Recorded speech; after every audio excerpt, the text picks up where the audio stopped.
Welcome, everybody, to the Cone of Shame Veterinary Podcast. I am your host, Dr. Andy Roark. Guys, I am here with the one and only Kelsey Beth Carpenter, formerly Vet Tech Kelsey. Always then I want to talk to her about a little bit of what's going on in her life, and she dropped the bomb on me at the beginning that she's not Vet Tech Kelsey anymore, and we talked about why that was, and then we talked about having one foot outside of vet medicine and what that looks like, and it was a really great conversation about how we define ourselves in medicine, how we fall deeply, passionately in love with medicine, and sometimes we can fall back out of love, and that's not bad. And honestly, for a lot of us, it is destined to happen. We are going to fall back out of love with vet medicine. That's not failure. That's just part of the process. So anyway, that's what we're talking about today is finding that balance, identifying ourselves as someone who's aside of vet medicine, who does vet medicine, but maybe not is vet medicine. We talk a lot about that. We talk about it from a social media, sort of public figure standpoint, and then we talk about it from the practice standpoint, and just kind of how we set up our friendships and our relationships, and how we feel about the fact that sometimes we're more into our profession than other times. So anyway, that's it. That's the conversation. It is a really, really good one. Kelsey is amazing. Guys, I hope you enjoy it. Let's get into it. This is your show. We're glad you're here. We want to help you in your veterinary career. Welcome to the Cone of Shame with Dr. Andy Roark. Welcome to the podcast, Kelsey Beth Carpenter, RVT. How are you? I'm pretty darn good. How are you, Dr. Andy Roark? I am good. Thanks for coming on and chatting with me. I always enjoy having you on the podcast. I always enjoy our talks in general. For those who don't know you, you often go by Vet Tech Kelsey in the online world, and you have worked with me for, look, we're getting close to 10 years at this point, aren't we? Too long. Too long. Yeah. No, you know what? This side note, but I actually got rid of the Vet Tech Kelsey name recently. I went back to my name, really? And I just felt like it was like kind of, you know what? I don't want to pigeonhole myself into being all about vet medicine all the time. I just want to be Kelsey Beth Carpenter, who's also an RBT and also does other stuff, you know? What's the process for backing out of an internet name? Like if Dr. Sue Cancer Vet wanted to give that up, like what kind of process would she have to go through? Is there paperwork? I'm claiming that name immediately. I'm now Dr. Sue Cancer Vet. Get me up. Kelsey Beth Carpenter Cancer Vet. Like none of that is true. Okay. So why did you make that decision? So you were like, hey, I've been Kelsey Beth Carpenter on Instagram and Facebook and like got YouTube videos and people know me. And then you just didn't want to do, are you trying to do other things? Did you feel like you were tied to vet medicine like an unhealthy way? Like what was the process for that? I think it was just, there was a period in my life where vet medicine was my entire life, for sure. Yeah. I think everyone's gone through some period where vet medicine's their whole life. And now my life has changed and there's other things going on. And I was feeling like I had pigeonholed myself into only being able to show up on social media as a vet tech. Whereas I want to be able to share other parts of my life and not feel like being a vet tech is my entire identity. It's only part of my identity. And I think like as silly as it is, the handle you use on social media does kind of represent a little bit of what you're doing. And so I was like, I'm going back to my name because then I feel like I have more, I've given myself permission to be more than just a vet tech. I can be a vet tech and other things. Yeah. It's funny how we sort of define ourselves, you know, and like how we look at ourselves. And I thought about that a lot with sort of Dr. Andy Roark, sort of as a brand. I was at the VMX conference. This is years ago, and I was sitting there with this guy who was a mentor of mine, and he was just a guy I really respect a lot of. And he's done all the things in vet medicine. And, you know, we were there and we're at this conference and there were just people streaming by and everything. And we were sort of talking and he said, you know, Andy, I'm going to be done soon. And I was like, what does that look like? And he's like, I'm just going to go play music. I'm just going to go play music. Yes. And I was like, really? So it's like, are you going to come back here? And he was like, no, man, when I'm out, I'm out. And he said, all this is fake. And I said, what do you mean it's all fake? And he was like, you know, you see these conferences, you see all the hustle and bustle and everybody, you know, tells you that you're great or everybody tells you that your work really matters and things like that. But if you disappeared, everything would just keep rolling. And so he was like, I'm going to be done, and you're not going to see me anymore. I'm going to be with my family. I'm going to be with my grandkids. I'm going to play my music. And like, that's what I'm going to be. And I've never forgotten him saying, this is all fake. And it was really fascinating, because I thought a lot about that, because, in my career, I've hustled so hard for so long to be, I hate to say that you try to be relevant, you know what I mean? But there was a time, to your point earlier, when almost my entire friend group was in vet medicine. Right. Like, you know what I mean? Almost my entire friend group. And for him to be like, this is all fake. And like, if you dipped out, they would have another doctor in a week. You know what I mean? They would. I didn't see it as cynical when he said it. Yeah. You know what I mean? Just But I did kind of feel as honest. Yeah. It was funny. I said that to someone else, and she was like, well, our relationship is not fake. And I think that's very true too. Yeah. And so, but I do think that you can balance those things of saying, I love what I do in vet medicine, and I love the relationships I have with people. And also, this would all go on without me. You know what I mean? It's not going to stop without me. And so I shouldn't stop without it. You know what I mean? Yeah. Meaning I should be able to go and do the things I want to do. So I partially agree and partially disagree. All right. Only because I very much disappeared for a good while there. When I first developed my fibromyalgia and I was really sick, I pretty much disappeared. And even now I rarely post on social media anymore. And yet I still have maintained numerous of my connections, people that I did not know before I was Vet Tech Kelsey on social media. But I think what it came down to was I like the perspective of sort of, if no one knew me anymore, if everyone forgot about me, what would I want to be doing? And I think what I would want to be doing is I still would want to have one very firm foot in vet med and posting about vet med, but I also would want to be talking about other things as well. If no one was listening to anything I'm posting, what do I want to post? And that's what it came down to for me, I think. I like that question of, if no one else was watching, what would I want to be doing? Exactly. I think if you can get into that headspace and then you make the decision that I would want to do vet medicine, I think that's a really powerful thing, because it's a difference in feeling like you made a choice versus you had no choice.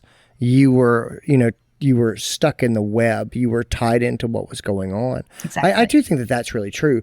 One of the things that I think freed me up a lot in my career is having a couple of friends who just left vet medicine and then came back later on. So I had, so two people come to mind. The first one is in the speaking stuff that I do. I always felt like I was on the hamster wheel. And if I stopped, going to conferences or writing or doing these things, then everything would fall apart in that regard. And that door would slam in my face and I would not be able to do it. And then Sean McVay, who's a practice management speaker and a really dynamic speaker, he was one of the best known speakers in practice management for years and years and years. And then he decided that he was going to only work for one company, basically at their events. And he left and he just only spoke with them. And he was gone for 5 years. And I had numerous times I thought along the way, wow, Sean has gone off. He's doing this other thing. If he wanted to come back, would people be happy to see him?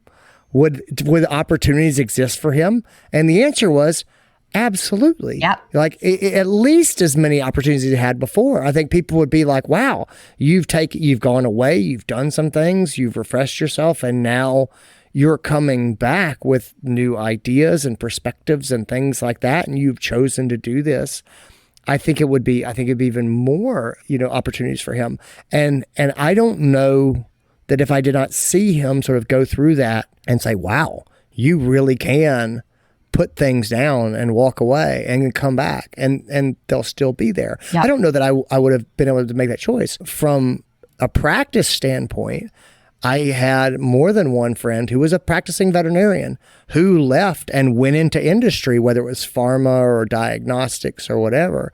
And they would go and they would do work in industry as a technical services vet, which has got their hands in the profession, but it's not in the exam room seeing appointments is a different thing. But I had a couple of friends who would go and they did it for 3 or 5 years, and then they decided they wanted to own their own practice and went back and fired it back up. And those people, I'm so glad I had those interactions with those people, because I don't know that I really believed that you could just put it down until I saw them, and that was a big thing in my life. Yeah, I don't know if all industries are that way, but that's been my experience, is that vet med will always make space for me. And I think that's the case for everyone. Hey guys, probably the number one plea for help that I get from medical directors, from practice managers, from practice owners, from lead technicians, and especially lead CSRs is, hey, Andy, help me help my staff to deal with angry and complaining clients. They need ways to help these people, because angry clients, complaining clients, they need help is what they need. And our people aren't empowered, or they aren't trained in how to do that. And so why isn't there more training for this? Why aren't there more resources that make teams good at dealing with angry and complaining clients? Well, the number one reason really is the way that feels natural for your team, the skills that they have that they would bring into the situation. They're different in every practice. So there's not a bullet pointed, this is how you do it way, which is why I end up in this place where people are like, Andy, how do I do this? Listen, I made a course. It's called Charming the Angry Client, and it is my course meant for teams or groups to work together on, all about dealing with angry and complaining clients. I use what's called the David Al model of organizational response, which is a super peer-reviewed, empirically tested way of addressing angry and complaining clients. And I break it up into pieces so that it's easy to digest. You can scatter it across a number of meetings. It is made to be watched with a couple people together. And then there's discussion questions about, how do we do this in our practice? What does this look like for us? Think about a time that this happened and we saw it. How did we handle it? Ooh, I also put a bunch of example videos in there of me being an angry client. So I will just give it to you as, here's Andy with his pet and he is upset. And then you can pause it and then you can talk about right there, what would we do with this? How would we handle this, guys? And it is a great low stakes way of getting your team to talk about what they would actually do. Guys, there's nothing more powerful than your team talking about what they would actually do and comparing notes. Sitting and getting lectured at is nothing close to your team, whether it's just your CSRs, whether it's 4 of your technicians working together, whether it's a whole staff meeting and a manager or an owner or a medical director leading the meeting and being the facilitator. Guys, I put a whole facilitator guide in there too. There is a whole hour-long broken up into modules section on how to run an active training program using this course. And that's all laid out there, and how I do it, how I work with big groups, how I work with small groups. All that information is there. Anyway, it's called Charming the Angry Client. It is on the Dr. Andy Roark website. I'll put links directly to it in the show notes. Guys, I hope you will enjoy it. I think it's really valuable. It is honestly the most popular course I have ever put online. Grab yourself a copy.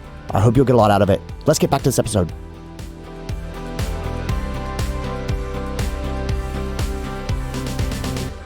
Yeah, I don't know if all industries are that way, but that's been my experience, is that vet med will always make space for me. And I think that's the case for everyone. I think our industry is weird. I don't think people are like, if I quit waiting tables, are they ever going to let me back into Olive Garden?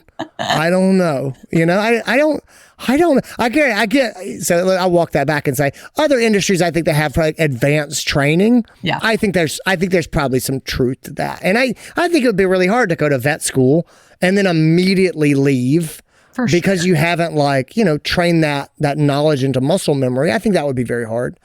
But I suspect that the other industries. I think a lot of people struggle just to get off the treadmill in general. You know what I mean? So my wife is a college professor, and she's amazing. She's absolutely amazing, and she has always wanted to work. Her career has always been important, and I've always supported her in that regard because she's amazing.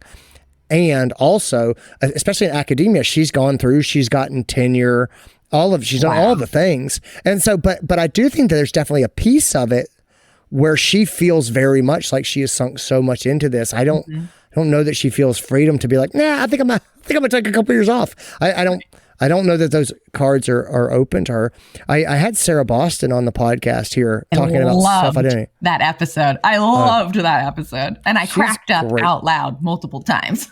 She is amazing. She left 2 tenure track jobs. Yep. Incredible. And I'm like, just the guts that she has, are just amazing. Like, she is inspiring to me. Yeah. But I think that's exactly it is. It's often not the experiences I've had in vet med that make me the best technician. Like, it's my experiences outside of veterinary medicine that give me perspective that is valuable within veterinary medicine. And I think like Dr. Sarah Boston is like a perfect example of that. She's got all this experience outside of veterinary medicine as well. And it makes her that much more incredible of a veterinarian. I mean, you too, like a lot of the stuff you talk about, you're not just reading veterinary books or veterinary articles or going and doing veterinary things. Like, a lot of the value you bring to veterinary medicine is from your experiences outside of it. Well, thanks for saying that. But I think you're spot on too, in that, like, I mean, just think about for a second what really makes people into the people that they are. It's just like, I think things like maybe getting married, but I think experiences like having children and like that will teach you a new level of organization that I don't know otherwise. For me, improv comedy was such a massive impact on my skills and approach to the exam room. I mean, it's just, I can't explain how much I got from doing this weird hobby and bringing it back into the medical realm. But it's just the way I listen to people, the way I talk to people, the way that I look at problems and without panicking, things like that. It's just, all that stuff came from telling jokes with other people on a stage. And it's hard to convince people of that sometimes, that like, I really learned this. I mean, how many of us picked up projects and learned patience from painting? Oh, yeah. You know what I mean? Just being like, well, I used to be so much more high strung. And I learned this, or we learn to meditate, or we do yoga, and we bring this back as part of our practice and mindfulness in the practice. And again, it doesn't have to be about wellness, but really anything in the way that you organize your thoughts, the way you treat people, all that stuff comes from outside of practice. And I think when you get into practice and you go in, you go to the same building every day, you punch the same clock every day, you talk to the same people every day, the pet owners rotate through the same rooms in front of you every day. Yep. I do think it's easy to get stale. I really think that perspective, I mean, it's the same thing with international travel. People go and travel to different cultures. It'll change your life. It'll change your perspective. Absolutely. But you'll bring that stuff back in, like, I don't know, maybe you'll look at people and their relationships with their pets a little bit differently. Maybe you'll see cultural differences a little differently than you did before.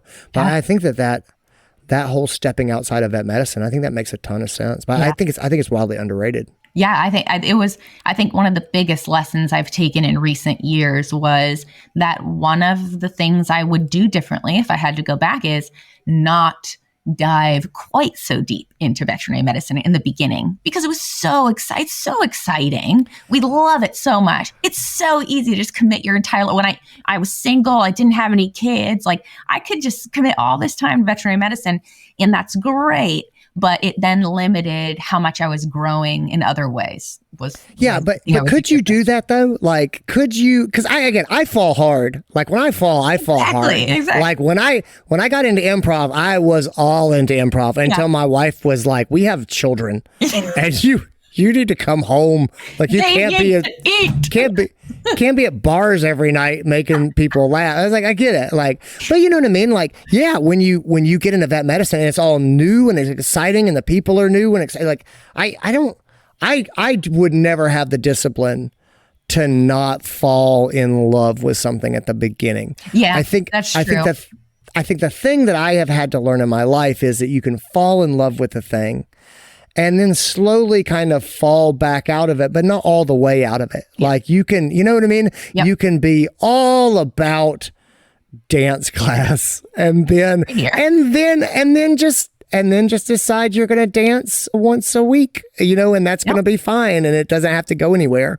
I think that's fine. I think a lot of us feel like if we're not as in love with the thing, or we're not as invested or involved or putting the time into the thing as we did in the past, that means that we're burning out, or that we're failing, or that we're not as committed as we used to be. I think that's just a weird way of thinking about it. Oh, I think about, I now these days, I think about it like a relationship. You get in a relationship, you may fall very hard, but you don't want to cut off every other part of your life, because the second you get in a fight in that relationship, you have nothing else to turn to. And that's when you hit a low spot. And so if you keep your friendships and your hobbies and all these things, your life is more diverse. If one thing goes wrong in your relationship, you still have all these other positive things. And same with vet med. You're going to have a bad day in vet med, but if you have an improv class coming up, there's still something positive to bring you up. If you have a bad day in improv, you might have a good day in vet medicine, like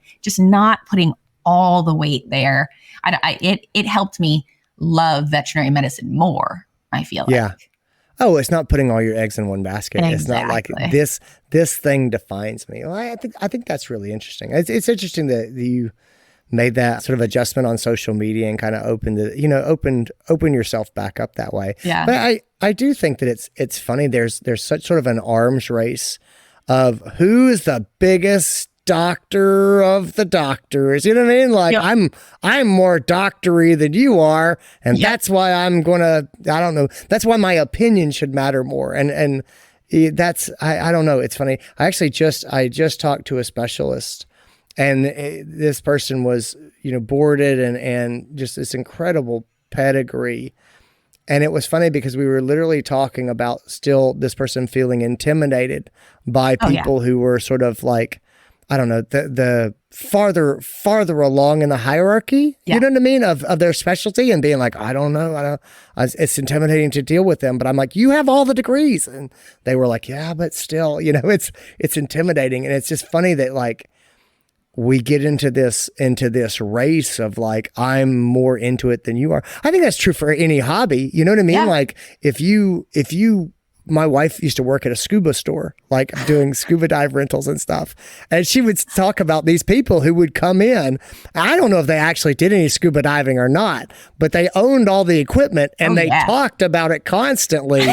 But it was like, I had no idea that people actually went scuba diving or not. But they would sit in the scuba store and just tell stories and talk about the latest equipment, and I go, I guess I see that in vet medicine too. That makes sense. I think one of the biggest pieces of wisdom that I've gained in my 30s has been that growing up, I wanted the biggest life I could make. I wanted to be famous. I wanted to be the best at everything. I wanted to have everything. I wanted to do everything. I wanted to I wanted it all. And I think in my 30s is when I realized I don't want that at all. I think I thought I was supposed to want that. And now, what I really want is a very small, very joy-filled, very simple life. I just want to fill my life with things that make me happy. And that means I don't have to be the best at them. Like I can be a vet tech and be enjoying myself in whatever capacity I am a vet tech. And I don't have to be the best vet tech to completely enjoy it. In some ways, we were just talking before we started recording about, starting new hobbies and being bad at them. In some ways, it's more enjoyable to not be the best and to stop running that race. It makes life more fun and more free. And I just want a very quiet, simple, just happy life now. Yeah, I think most of us run into that probably in our 30s. It happened for me in my 30s, right when I turned 40. I just want to slam into it. There's this guy, he's a columnist. His name is David Brooks, and he's got a book. It's called The Second Mountain. Mm-hmm. And I really liked it. I thought it was a good idea. It's not a great book, but it's a good idea. And so basically his idea, Kelsey, is he says that when we're brought up, we're shown the first mountain. And this first mountain is the type of material success that you're talking about. Yeah. It's attention, it's wealth, it's career success, it's whatever the thing is in your mind that is the big, flashy, glamorous thing that you think you need to have. Yep. And we all charge and start climbing this mountain. And at one point, one of two things happens to us. We either just kind of don't get there and we're like, well, this sucks, Or you do get there, you climb to the top of that mountain or up near the top of that mountain. But in either case, regardless of who you are, at some point you realize this isn't what it's all about. Exactly. And like, it doesn't really matter. I wish there was a way for people to recognize that mountain is doesn't matter without spending 30 years of their life trying to climb it. I don't know that there is. You tell people, but like, anyway, I had to burn out and just be like, this is terrible. And I'm running on this treadmill and like, it's not rewarding. And I don't know what I got for all my work. I remember you telling a story about how one of the things that you thought you wanted or that you were supposed to want was to open your own practice. Yeah. And it was your wife who talked the sense into you and said, it's the middle of the afternoon and you're hanging out in the pool. You want to get rid of that? That you're not happy with that life? I felt like I was supposed to own a business that had that had employees and had a big building around it. And I had a great thing going, and all I could think of was like, but this isn't the mountain that I had decided was so great. So anyway, in the book, he says the second mountain is interconnectivity. Yeah. It's after you try to climb the first mountain, you realize that what really matters is how you're connected to other people and the relationships that you have. So anyway, I've always it's stuck with me forever, but I really like that a lot. But well, Kelsey, I really appreciate you being here. Thanks for talking through with me about, getting out of vet medicine and what it means to be in vet medicine versus what it means to be a person touching vet medicine, adjacent to vet medicine. I don't know. Doing the wave into vet medicine. And then waving it out. comes back. Yeah, it comes back the other way. That's it. All right. Thanks for being here, Kelsey. Thanks for listening, everybody. Take care of yourselves. And that's what I got for you guys. That's the episode. Thanks so much to Kelsey Beth Carpenter for being here. I hope you enjoyed it. If you did, leave us an honest review wherever you get your podcast, or send it to a friend. Help us get people to know the podcast exists. That's all I'm asking. So anyway, gang, take care of yourselves. Talk to you later. Bye.